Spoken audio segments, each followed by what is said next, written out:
সবাই নিশ্চয়ই এর মধ্যে জেনে গেছেন বেগম খালেদা জিয়া ইন্তেকাল করেছেন। ইন্না লিল্লাহি ওয়া ইন্না ইলাইহি রাজিউন।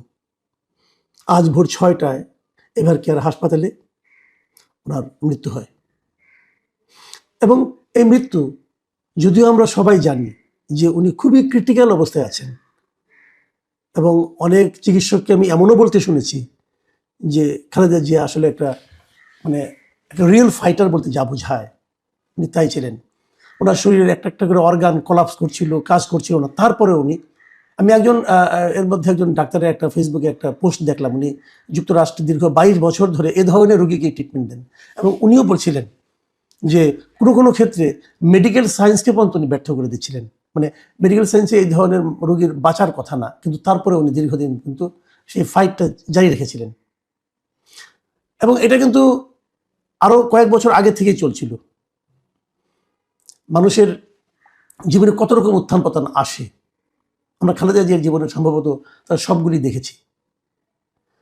উনি একদম গৃহবধূ ছিলেন, একদম গৃহবধূ থেকে উনি প্রধানমন্ত্রী হয়েছেন। উনি রাজনীতিতে আসতে চাননি, কিন্তু সেই সময়টা আমার মনে আছে, আমি তখন ইউনিভার্সিটির স্টুডেন্ট ছিলাম।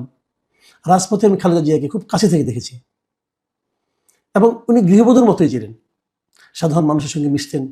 এবং আমি দেখতাম যে অবস্থান ধর্মঘট হতো, উনি রাজপথে এই রোদের মধ্যে একটা পত্রিকা বিছিয়ে হতে বসে থাকতেন। আমার নিজে চোখে দেখা এগুলো। সেখান থেকে উনি প্রধানমন্ত্রী হয়েছেন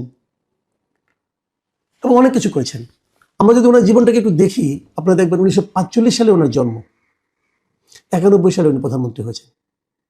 এর আগে 81 সালে ওনার স্বামী মারা যাওয়ার পর উনি কিন্তু, অনেকে হয় না যে মারা গেল তারপরে সবাই এনে ওনাকে বসিয়ে দিল, তা কিন্তু হয়নি।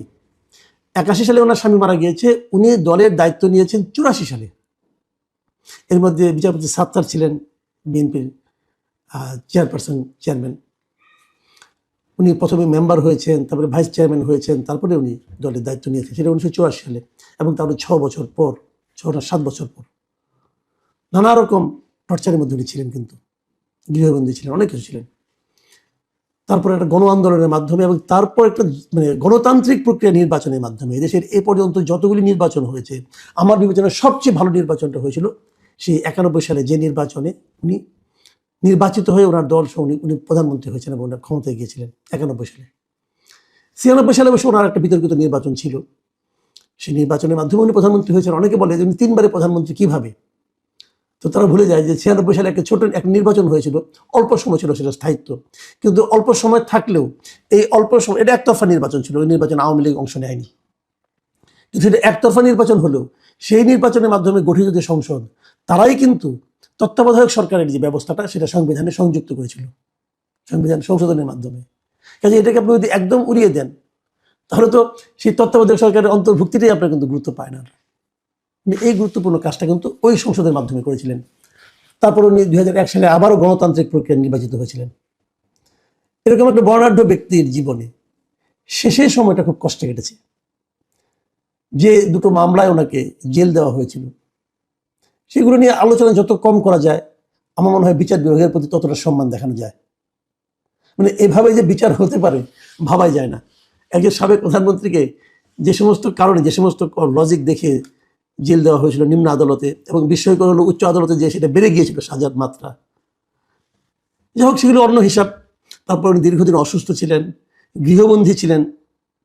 তো এই সমস্ত ঘটনা আমরা দেখেছি, এবং আমি নিজে এখনো মনে করি, এবং তখন আমি বলেছিল, এগুলি যতটা না বিচার ছিল তার চেয়ে বহুগুণ বেশি ছিল ব্যক্তিগত রাজনৈতিক প্রতিহিংসা। আমি বলবো বাংলাদেশের ইতিহাসে ভয়ঙ্কর রাজনৈতিক প্রতিহিংসার শিকার যদি কেউ হয়ে থাকেন, বেগম খালেদা জিয়া হয়েছেন।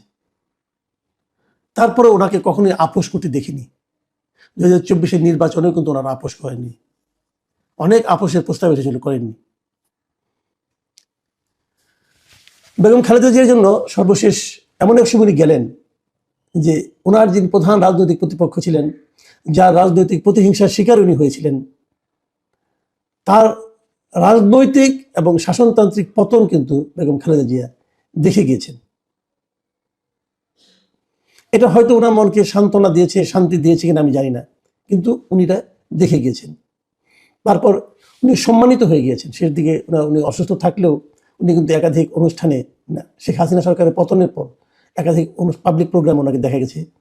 যদিও বলা হয় যে শেষবার যখন উনি সশস্ত্র বাহিনী দিবসের অনুষ্ঠানে গেলেন, এই যাওয়াটাই নাকি ওনার রোগ বৃদ্ধির কারণ সে অনেকে চিহ্নিত করেন যে যাওয়াটা তার উচিত হয়নি, কিন্তু উনি তবুও গিয়েছিলেন। যদিও শুনি যে উনি নাকি নিজের আগ্রহে গিয়েছিলেন, অনেকের সঙ্গে দেখা হয়েছে, অনেককেই উনি দেখেছেন, এবং উনি মানে একজন সরকারের কোনো অংশ না হওয়া সত্ত্বেও উনি কিন্তু সেখানে সবচেয়ে সম্মানিত ব্যক্তি হিসেবেই উপস্থিত ছিলেন। যাই হোক, উনি এমন একটা সময় গেলেন যখন নাকি আরেকটা জাতীয় নির্বাচন একদম সামনে, ঠিক 1.5 মাস পরে এক নির্বাচন হবে। এবং আমার কাছে একটু মানে অস্বাভাবিক লেগেছিল যে এই নির্বাচনে ওনাকে তার দল একাধিক আসনে প্রার্থী করেছে, এবং মনোনয়নপত্র দাখিলের সময় কোনো টিপসই নিয়ে মনোনয়নপত্র দাখিল করা হয়েছে। আইসিইউতে থাকা একজন লোকের টিপসই নিয়ে মনোনয়নপত্র দাখিল করার কি প্রয়োজন ছিল এটা আমি জানি না, কিন্তু এটা নিয়ে আমি গতকালকে একটা কন্টেন্ট করেছি। আমি মনে করি এই রাজনীতিটুকু ওনাকে নিয়ে না করলেও হতো। আমি ওনার দলের সমালোচনাই করছি এই ব্যাপারে। বেগম খালেদা জিয়াকে বিভিন্ন বিশেষণে অভিহিত করা হয়, দেশের নেত্রী বলা হয়, অনেকে দেশের নেত্রী বলেন, আপসীর নেত্রী বলেন, অনেক অনেক কিছু বলেন, তার দলের লোকজন বলেন।